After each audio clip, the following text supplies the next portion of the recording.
Përshëndetje miqtë e mi. Në fëmijëri, personazhi i historisë sonë të sotme nuk e kishte dëgjuar asnjëherë baban e tij të shprehte dashurinë me fjalë. E përjedhoi, ai u bë një adoleshent rebel dhe humbi kontrollin. Ne dimë se vetmja gjë që egoizmi mund të bëjë është të lëndojë zemrën. Sidoqoftë, personazhi unë gjeti paqe në momentin kur zemra, mendja dhe jeta e tij u bën të lira nga prangat.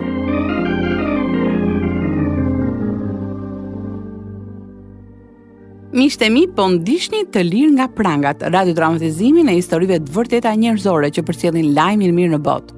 Këto histori janë prodhuar në Chicago nga Pacific Garden Mission dhe vinë për ju në gjuhën shqipe nga Radio 7 në Tiranë. Sot për transmetim ju ftoj të ndiqni programin me numër 325, programin që bën të përballen me veten dhe të mendoni.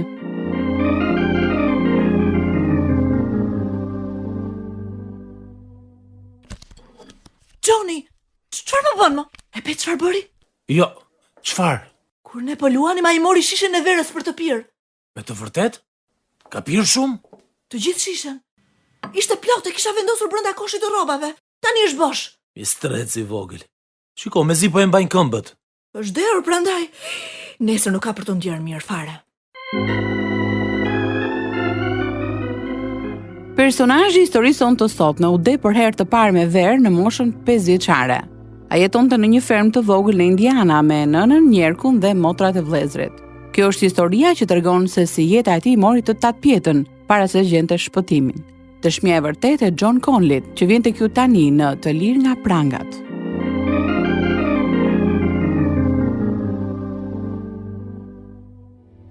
Unë isha më i madhi nga fëmijët dhe babai ishte në burg. Ai u arrestua kur ishte 3 vjeç. Vetëm një herë e vizitova, por nuk mbaj mend të më ketë përqafuar ndonjëherë. Nëna merrej me bujqësi në fusha dhe shumë herë më merrte me vete. Të shumtën e kohës e kaloja me gjyshen e cila më lexonte psalme nga Bibla. Njeriu i pamend në zemër të vet ka thënë: nuk ka perëndi.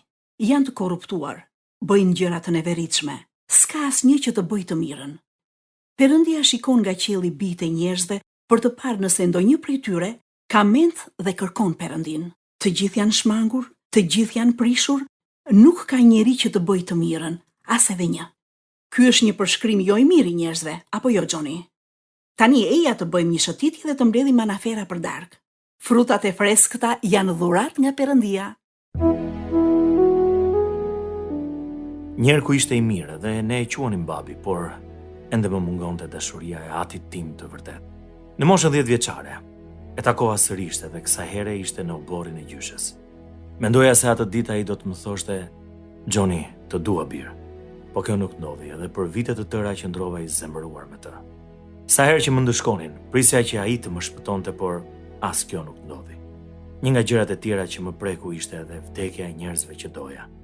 Fillimisht vdiqi gjyshi, edhe më pas miku im Buçi. Është e tmerrshme të vdesësh në moshën 12 vjeçare, Johnny. Çfarë ndodhi Buçi, gjyshe? Ai po ngiste traktorin, por mjeti ra në kanal dhe hodhi për tokë. Si ishte mundur që askush nuk mundi ta ndihmonte? Kanali ishte i mbushur me ujë bir, dhe ai ishte mbytur kur njerëzit arritën atje. Po kjo nuk është e drejtë. Askush nuk ka thënë ndonjëherë që jeta është e drejtë, Johnny.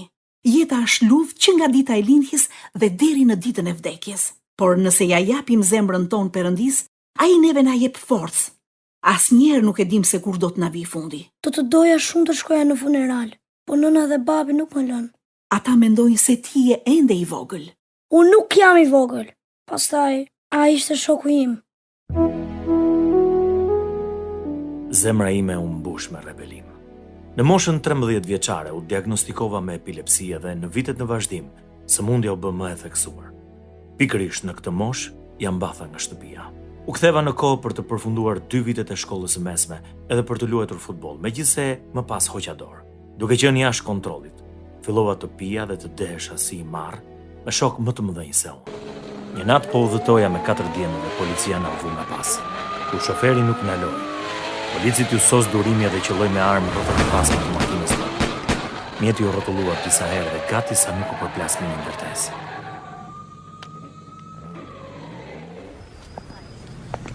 Nuk mund ta besoj që duhet të vija këtu për të nxjerrë nga burgu. Mami, unë nuk kam bërë gjë. Isha thjesht pasagjer në ndesën e pasme të makinës. Ti kishe pirë me gjithë se je ende adoleshent. Pak të duket kjo? Po ne po shëtis me makinë. Policia tha se po shkaktonit të lashe duke ardhur lart e poshtë në të njëjtën rrugë. Kjo është e vërtet, por nuk kishin çfarë t'i bënim shokut. Në atë lagje jeton një vajzë që i pëlqen atij. Çfarë të bëja unë? Ti duhet të gjesh shok të mirë, Johnny. Nuk dua që të përfundosh njësoj si ytat, edhe të shkosh në burg, ose më keq, të vdesësh në një aksident.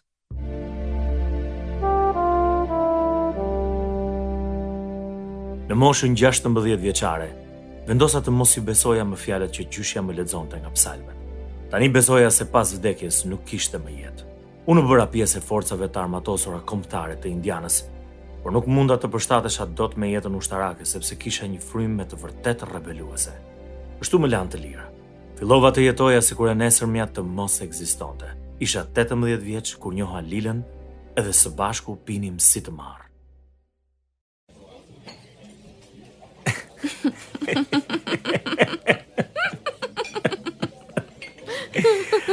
Johnny, të pëlqen shumë alkooli apo jo? Jashtëzakonisht shumë. Për herë të parë jam ndehur kur isha 5 vjeç. Mbaj mend që e kam pirë të gjithë shishën e verës. Po pastaj u sëmure? Në fakt të nesërme nuk u ndjeva fort mirë, po kjo nuk më ndaloi.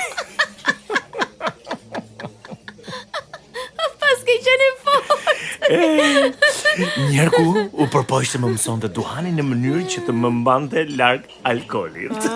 Me sa shoh pas ka gabuar. Shumë madje. Hej, të afërmit e mi kanë një pijetore. Oh. Ja shkojmë atje që të ti prezantoj. Kur unë dhe Lila filluam të dilnim bashk, ajo ishte 17 vjeçe dhe kishte një vajzë të vogël. Ne i kaluam 8 muajt në vazhdim duke pirë së bashku. Familja ime nuk e aprovonte lidhjen tonë. Nuk mendoj se e ke seriozisht me Lilën, apo jo? Pse po, çfarë ka?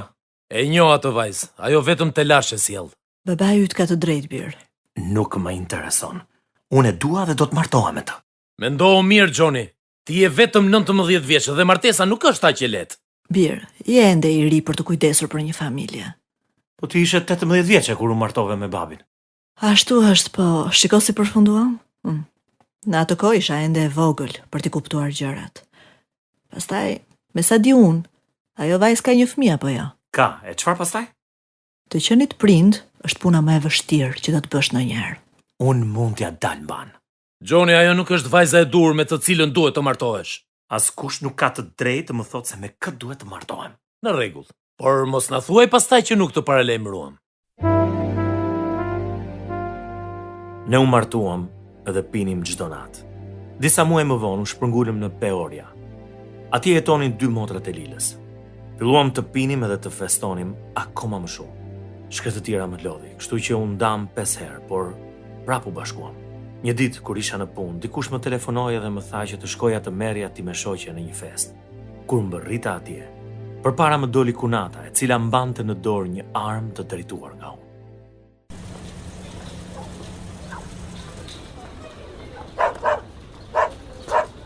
Tani vjen ti more dështak. Duhet ishe këtu 1 orë më parë. Pa largoje nga unë atë armë një herë. Nuk dua. Kam për të t'i hedhur trut në erë që e mashtrove Lilën në atë mënyrë. Por çfarë po flet kështu? E kam marrë vesh që del me vajzat të tjera. Ti je e pirë edhe po flet për qartë. Ashtu, mua më telefonuan dhe më thanë se kishe dal me një grua. Para se të vija këtu kisha ndaluar në një lokal për të pirë diçka. Gënjeshtar, hesht ose të vrava. Do të thash ta largosh armën nga unë. Mund ta shkreh për shpamendje. Sa duket dikush pas ka telefonuar policinë.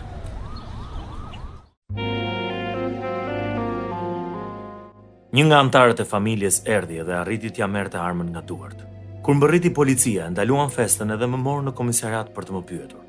Ata më kërkuan të ngrija pa di kundër saj, por doja vetëm të shkoja në shtëpinë time në Indiana. Edhe këtë bëra. Sidoqoftë, disa ditë më vonë u ktheva sërish dhe isha i gatshëm ta ndryshoja martesën time. Fillimisht, çdo gjë shkoi mirë. Si është e mundur që u largove? E vërtet është, jam lodhur me alkoolin edhe festet. Po ti lije kokën pas pijes kur u njohëm. Po, por nuk është mirë. Motra jote më vendosi armën në kokë dhe që atëherë më ka ikur dëshira. Ti e di që ajo ishte e pirë. Pikërisht pra, familja dhe miqtë tu gjithë një të pirë janë. Shiko kush flet.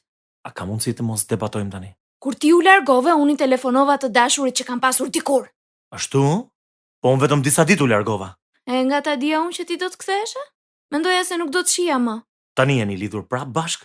Po, mos u shqetëso se do të ndahem prej ti, edhe kjo nuk ka për të ndodhur më.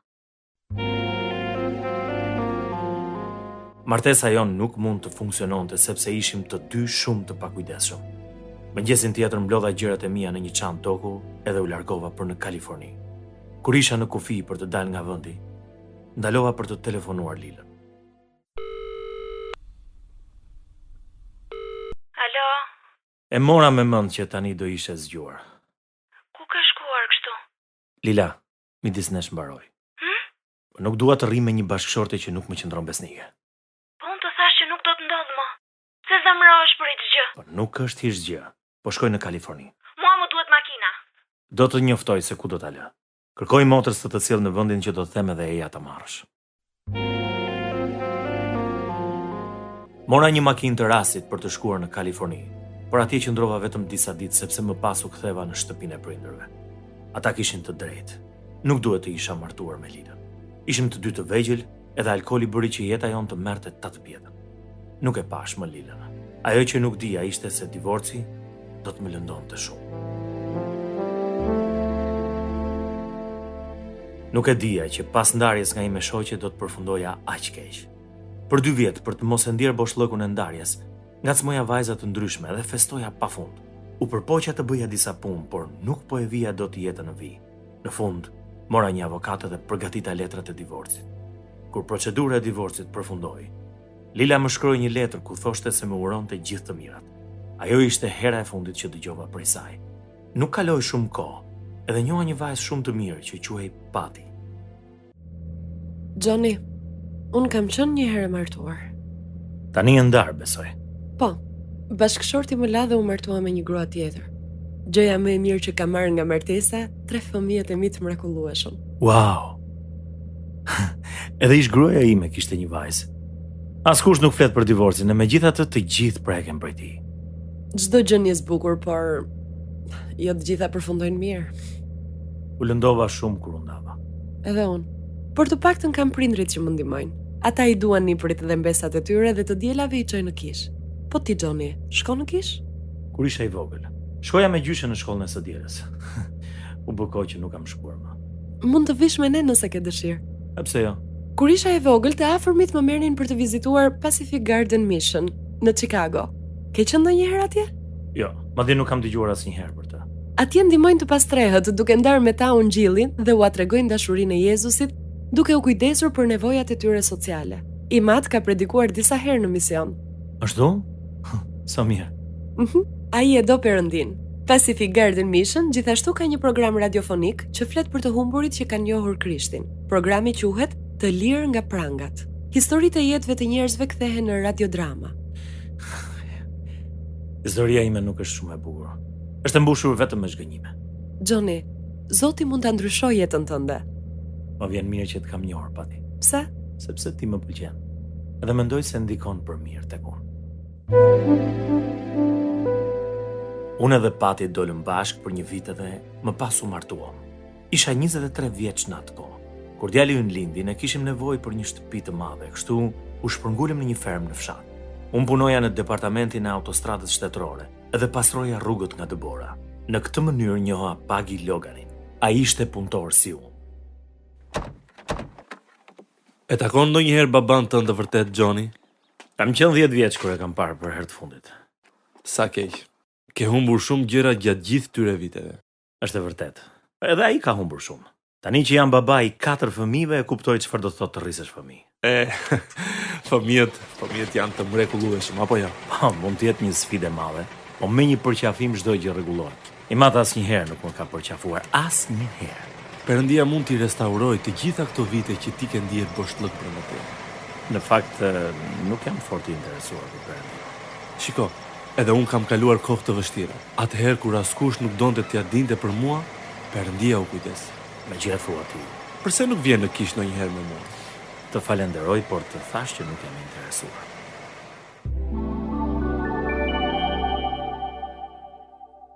Ata janë çift mjaft i mirë. Gëzohem që jetojnë në lagjen tonë, më pëlqejnë. Edhe mua më pëlqejnë, por nuk e duroj dot besimin e tyre. Zemër, po ç'të keq e ka të besosh tek Perëndia? Pagi më ka lodhur me këtë punën e besimit. Po pse? Kaq shpesh të flet për të? Ai jo, por gruaja e tij po. Ajo vetëm Biblën ti shfletoj. E po mua më pëlqejnë të dy. Baba yt më pyeti nëse mund t'i çoj fëmijët në kishë të djera. Do t'i çosh? Pse jo? Nuk ka ndonjë gjë. Mbas e kështu Zoti do të më marrë me sy të mirë. Johnny, Se shaka po bëja. Muajin e shkuar piva aq shumë në festën e Krishtlindjes që kompania organizoi sa gati e shkatrova portën hyrëse me makinë kur po largohesha. Për një fije kam shpëtuar.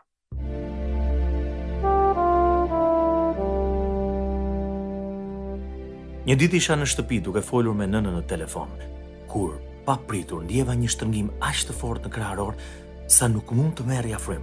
Rash pa ndjenja nga stoli në dyshemen e kuzhinës. Johnny, çfarë ke? Johnny, zemër më dëgjon? Durosa të telefonoj ambulancën.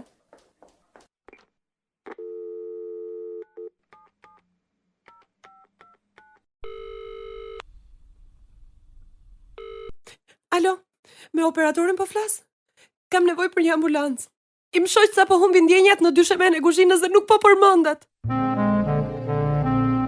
Personi i parë që i me shoqe telefonoi pas ambulancës ishte fqinja jonë, zonja Logan. Erdha në vete duke dëgjuar zërin e saj që më fliste për gjendjen time shpirtërore. Është hiri i Zotit që nuk jemi shkatruar plotësisht, sepse mëshirat e Tij nuk janë mbaruar plotësisht. Për të rritën çdo mëngjes, e madhe është besnikëria jote. Faleminderit Perëndis, po përmendet. Johnny, ti ke nevojë për Zotin. Bën mirë të pendohesh për mëkatet e tua dhe të kërkosh Jezusit të të shpëtojë që tani. Më lëre hat.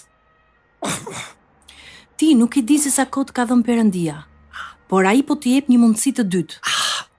Çdo frymëmarrje jote vjen prej Tij, sepse në të jetojmë, lëvizim dhe jemi. Johnny, lutu Jezusit. Kërkoj atij të falë dhe të vijë në zemrën e jetën tënde që të bëhet Zoti e shpëtimtari yt. Bën mirë të mos e fillosh përjetësim pa të. Nuk dua të dëgjoj asgjë për besim. Sepse Perëndia nuk e dërgoi birin e vet në botë që ta gjykojë botën, por që bota të shpëtohet me anë të Tij. Johnny, erdhi ambulanca, do të jesh mirë zemër.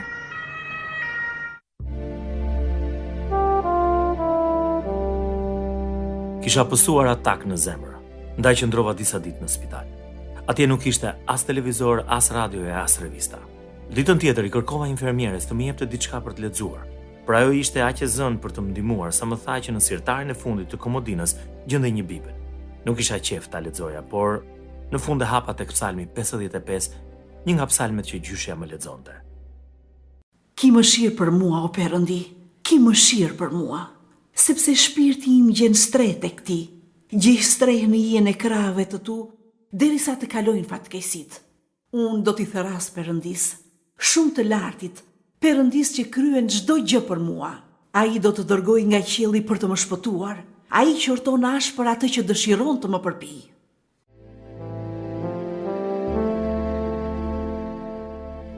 Fillimisht më erdhi turp që njerëzit po më shikonin me Bibël në dorë. Më pas, nuk doja t'ja dija sepse Perëndia po i fliste zemrës time në një mënyrë që nuk e kisha përjetuar asnjëherë më parë. Fjalët po më bindnin për mëkat. Ato më shpuan shpirtin. Lexova për orë të tëra deri në 2 të pasdites kur filloi orari vizitave. Në dhomën time hyri një burr që nuk e kisha parë asnjëherë. Përshëndetje Johnny. Unë jam pastori i Zotit dhe zonjës Logan. Ata më kanë kërkuar që të takoj dhe me sa shoh po lexon Biblën. Kur isha i vogël ma lexonte gjyshja. Po a e njeh Jezusin? Jo. Për orë të tëra e kam lexuar Biblën edhe me bindje të plot mund të them që nuk e njoh. A mund të ta tregoj se si ta njohësh atë dhe si ta pranosh si Zotin e shpëtimtarin tënd? Ti duhet të pendohesh për mëkatet dhe ti kërkosh atij të vijë në zemrën tënde, Johnny. Në fakt, dua ta bëj këtë gjë. Fillimisht, a e beson që je mëkatar? Padyshim që po. Atëherë e pranon atë që thot Perëndia, të gjithë jemi mëkatar. Po, e kam ditur këtë që kur isha fëmijë. Pra të gjithë kanë lindur me natyrë mëkatare, të ndarë nga Perëndia, Johnny. Por Jezusi vdiq që të ndërtonte një urë mes Perëndisë dhe njerëzve. Dhe ai dëshiron që ne të shkojmë në parajs kur të vdesim. Po çfarë duhet të bëj? Më dëgjoj. Në kryq Jezusi bëri çdo gjë që duhej bërë. Bibla thotë sepse paga e mëkatit është vdekja, por dhurata e Perëndisë është jeta e përjetshme nëpërmjet Krishtit Jezus, Zotit ton, të cilin e paraqiti Perëndia si pajtimore nëpërmjet besimit në gjakun e tij, për të treguar kështu drejtsinë e tij për faljen e mëkateve që janë kryer më parë gjatë kohës së durimit të Perëndisë. Si pajtimore? Po, pra Jezusi bëri paqe për ne. Ai mori gjykimin e Perëndisë, i cili ka thënë se paga e mëkatit është vdekja. Më le pa fjalë. Johnny, a e di çfarë do të thotë pendosh? E kam dëgjuar në kish këtë fjalë. Do të thotë pra të kthehesh dhe të ndjekësh një drejtim tjetër. Është njësoj sikur ndjek shtegun e gabuar. Duhet të kthehesh dhe të ndjekësh shtegun e duhur. E tillë është jeta. Ti deri tani ke ndjekur shtegun e gabuar, një shteg që të çon në vdekje, Johnny. Është e vërtetë. Pra kur ti beson se Krishti vdiq për mëkatet e tua, pendohesh dhe i kërkon atij të të shpëtojë, Perëndia ti fal të gjitha gjërat që ke bërë. Pikërisht për këtë kam nevojë. Atëherë lutu me mua, Johnny. Thuaj Perëndisë që pendohesh për mëkatet dhe kërkoj Jezusit të të shpëtojë.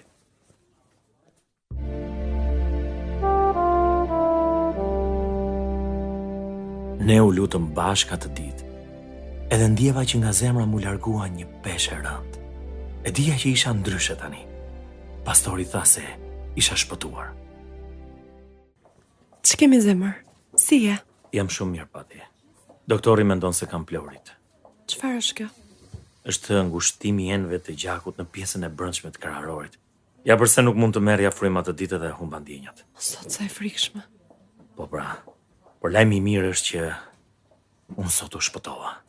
Tani jam një krijesë e re. Lavdi Perëndis, më trego çfarë ndodhi? Pastori i familjes Logan erdhi edhe më shpjegoi për çdo gjë rreth shpëtimit. Ai më kërkoi të lutesha me të edhe unë kështu bëra. Prindrit e mi do të mbesin pa fjalë kur ta marrin vesh. Edhe të mit.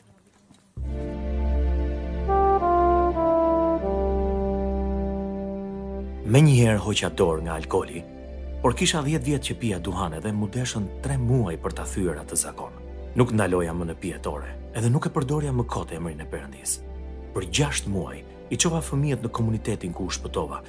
Kështu pastori ishte ai që dëshmoi ndryshimin e mua, pasi bëra lutjen e shpëtimit.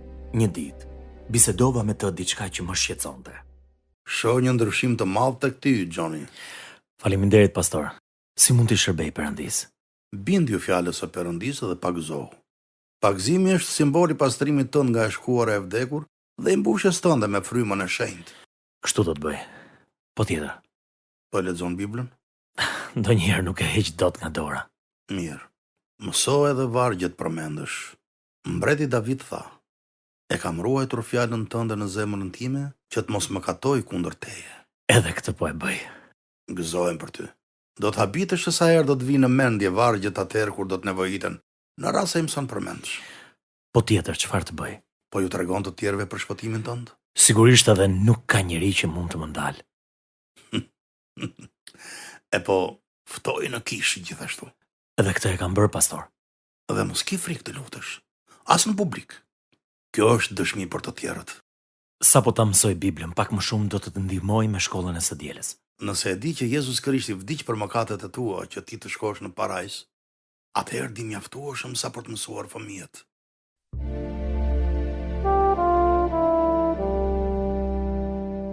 Ai u bë miku, drejtuesi edhe ati im frymëror. Mbështesja misionet, ngjisja autobusin e shkollës të së dielës edhe isha rojtari i kishës. Vazhdova të rritesha në besim, por kishte raste që diçka më ngacmonte edhe diskutova me pastorin. Çfarë të shqetëson kaq shumë, Johnny? Kam marrë thirrjen për të shërbyer, pastor. Po sa herë që e hap Biblën lexoj që nuk mund të bëhem pastor. Për shkak të divorcit? Po, edhe Bibla e tregon qartë këtë. Në fakt, Perëndia e urren divorcin, sepse martesa është simboli i marrëdhënies që ne kemi me të. Kur u martova dhe kur u ndava, ende nuk e kisha njohur Zotin. Nuk kisha askënd që të më këshillonte për këto gjëra. Të kuptoj. Po ashtu edhe bota nuk është as pak e interesuar për gjërat e Perëndisë. Ke shumë të drejtë. Ndiq këtë që ndjen, Johnny. Perëndia mundet dhe ka për të përdorur për mbretërinë e tij. Ti nuk ke nevojë të bëhesh pastor për të shërbyer atij dhe njerëzve. Mëkatet tona kushtojnë më shumë nga ç'mund të imagjinojmë. por Perëndia është më i madh se mëkatet dhe ai ka punë për të na dhënë. Unë dua vetëm t'i shërbej atij me gjithçka jam derisa të vdes. Sa mirë, Gjoni.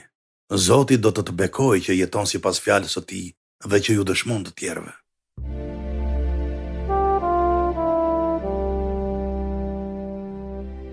Vazhdova të shërbeja në atë kishë për 4 vjet. Madje para se të shpërnguleshim në Arizona, për shkak të gjendjes së rëndë të mushkrive të mia, ofrova ndihmën time në mbjelljen e një kishe të re në qytet. 20 vjet më pas, djali ynë i vogël u fut në telashe me ligjin në Indiana. Kështu unë edhe pati shkuam me pushime, por u kthyem për ta ndihmuar. Në sallën e gjyqit u ula pranë tij. Si shkoi? Shpëtoi. Por shpresoj të mos e përjetoj më diçka të tillë. Ishte e vështirë apo jo? Asnjëherë nuk kam pasur kaq shumë frikë për të. Jam lutur për ju. Edhe unë jam lutur shumë. Nuk e di çfarë do të kisha bërë pa Perëndin që më jep forcë. Duhet të pyesim se si ja bëjnë ata që nuk njohin Krishtin. Pati, djali ynë do të jetë mirë. Ai kishte një avokat të Zotit dhe një gjyqtar mirëkuptues. Imagjino se si duhet të jetë në gjykimin e Perëndisë, pa Krishtin. Më vjen mirë që nuk do të përballemi me këtë gjë. Fal Jezusit.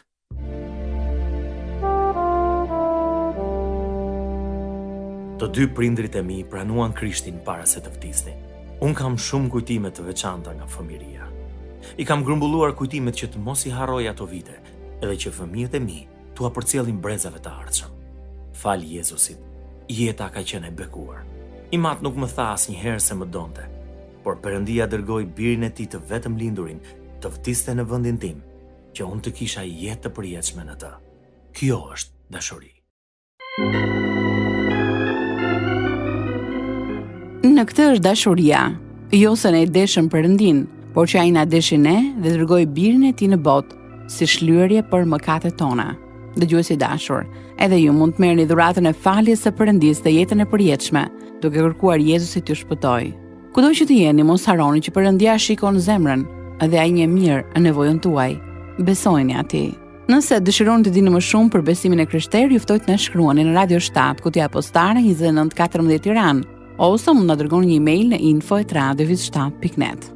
Faleminderit miq që dëgjuat të dëshminë prekse të hirit të Perëndisë. Shpresojmë që do të tregoni edhe të tjerëve se kur edhe ku mund të na dëgjojnë. Edhe i lutemi të falenderoni edhe drejtuesin e stacionit radiofonik që sjell tek ju Të Lirë nga Prangat.